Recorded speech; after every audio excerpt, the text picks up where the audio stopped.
ADRE পৰীক্ষাৰ স্বচ্ছতাৰ ক্ষেত্ৰত আন এক নতুন পদক্ষেপ। এডিআৰই সন্দৰ্ভত তিনিটাকৈ গুৰুত্বপূৰ্ণ সিদ্ধান্ত চৰকাৰৰ। এডিআৰই পৰীক্ষাত আৰু অধিক স্বচ্ছতা অনাৰ বাবে ৰাজ্য চৰকাৰে লৈছে কেতবোৰ নতুন পদক্ষেপ। সামাজিক মাধ্যমত লাইভৰ জৰিয়তে এই কথা প্ৰকাশ কৰিছে মুখ্যমন্ত্ৰী ডক্টৰ হিমন্ত বিশ্ব শৰ্মাই। ২৭ ছেপ্টেম্বৰৰ পৰা প্ৰাৰ্থীয়ে OMR চিট সংগ্ৰহ কৰিব পাৰিব, কিন্তু তাৰ বাবে আবেদন কৰোঁতে দিব লাগিব সেৱাক ৫০ টকাকৈ আৰু ২৮ ছেপ্টেম্বৰত প্ৰাৰ্থীৰ OMR চিটৰ উত্তৰ সেৱাৰ ৱেবছাইটত উপলব্ধ হ'ব। প্ৰতিগৰাকী প্ৰাৰ্থীয়ে তেওঁলোকৰ OMR আৰু সেৱাৰ উত্তৰ পৰীক্ষা কৰি এই পৰীক্ষাত তেওঁলোকে কিমান নম্বৰ লাভ কৰিব ফলাফল ঘোষণাৰ পূৰ্বেই জানিব পাৰিব।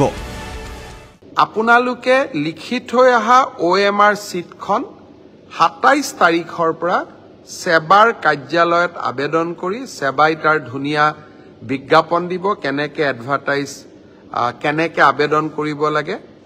আপোনালোকে চেণ্টাৰত জমা দি থৈ অহা OMR চিটটো এইবাৰ আপোনালোকে ৫০ টকা জমা দি সেৱাৰ পৰা লৈ আহিব পাৰিব। ঘৰত লৈ আহি OMR চিটটো এইবাৰ আপোনালোকে পৰীক্ষা কৰিব পাৰিব যে মই শুদ্ধ উত্তৰ দি আহিলো নে নাই। শুদ্ধ উত্তৰটো কি?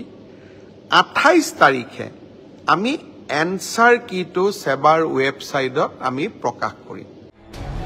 তদুপৰি সেৱাৰ উত্তৰত যদি কোনো বিসংগতি বা ভুল দেখে তেতিয়াহ'লে প্ৰাৰ্থীসকলে ৫০০ টকা মাচুলসহ সেৱাক সেই বিষয়ে অৱগত কৰিব পাৰিব।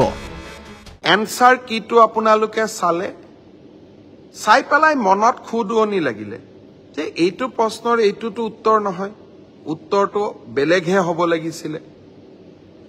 ৫০০ টকা দি আপোনালোকে সেৱাক জনাব পাৰিব যে আপোনালোকে প্ৰস্তুত কৰা উত্তৰটো ভুল হৈছে। ইফালে ১৬ ছেপ্টেম্বৰৰ পৰা খানাপাৰাত আৰম্ভ হোৱা OMR চিটৰ স্কেনিং প্ৰক্ৰিয়া প্ৰায় সম্পূৰ্ণ হোৱাৰ দিশত। CCTVৰ নিৰীক্ষণত স্কেনিং কৰা হ'ল ২৩০৫টা কেন্দ্ৰৰ OMR চিটসমূহ। উল্লেখযোগ্য যে শেহতীয়াকৈ অনুষ্ঠিত হোৱা তৃতীয় বৰ্গৰ ৩১২৭টা পদৰ বাবে আবেদনকাৰী আছিল ১১,২৩,২০৪ গৰাকী। এইসকল আবেদনকাৰীৰ ভিতৰত প্ৰায় ৯ লাখ পৰীক্ষাৰ্থী বহিল উচ্চতৰ মাধ্যমিক পৰ্যায়ৰ তৃতীয় বৰ্গৰ পৰীক্ষাত। স্কেনাৰ ইয়াতে ৩৫টামান স্কেনাৰ ইউজ কৰিছে, 35 মান স্কেনাৰ ইউজ কৰিছে আৰু ইয়াতে প্ৰায় ৬৫-৭০ মানজন ল'ৰাই একেৰাহে কাম কৰি আছে দিনে ৰাতি মানে আপোনাৰ ৰাতিপুৱা ৯টামান বজাৰ পৰা কাম আৰম্ভ হয় আৰু ৰাতি ৯টামান বজাত কাম সামৰে। আৰু এটা ৬জন অবজাৰ্ভাৰ আছে, তেওঁলোকে ৰোটেশ্যনত আহে। গোটেই স্কেনিং প্ৰক্ৰিয়াটো তেওঁলোকৰ মনিটৰিঙতে চলি আছে। আনহাতে OMR চিটত প্ৰাৰ্থীৰ ফটো সংলগ্ন কৰাক লৈ একাংশই কৰা আপত্তিৰ প্ৰসংগত মুখ্যমন্ত্ৰীৰ প্ৰতিক্ৰিয়া। ২৯ ছেপ্টেম্বৰৰ পৰীক্ষাত প্ৰাৰ্থীৰ ফটো নাথাকিব, কিন্তু অক্টোবৰত অনুষ্ঠিত হ'বলগীয়া পৰীক্ষাত OMR চিটত কোনো প্ৰাৰ্থীৰ ফটো সংলগ্ন নাথাকিব। সেই ভৱিষ্যতৰ ৰিক্ৰুটমেণ্ট পৰীক্ষাত এডিআৰইৰ পৰীক্ষাত OMR চিটত ভৱিষ্যতে ফটো লগোৱা OMR চিট ব্যৱহাৰ নকৰিবলৈ মই সেৱাক পৰামৰ্শ দিছোঁ। তেওঁলোকে মোক কৈছে যে ছাৰ ২৯ তাৰিখৰ পৰীক্ষাত এয়া সম্ভৱ নহ'ব, কিন্তু নৱেম্বৰৰ পৰা যি অক্টোবৰত যি আমাৰ পৰীক্ষা হ'ব তাত আমি OMR চিটত ফটো নাৰাখোঁ। ভিডিঅ' জাৰ্নেলিষ্ট পংকজ বৰাৰ সৈতে বিৰুৎপল খেমচুৱাৰ ৰিপৰ্ট ND24।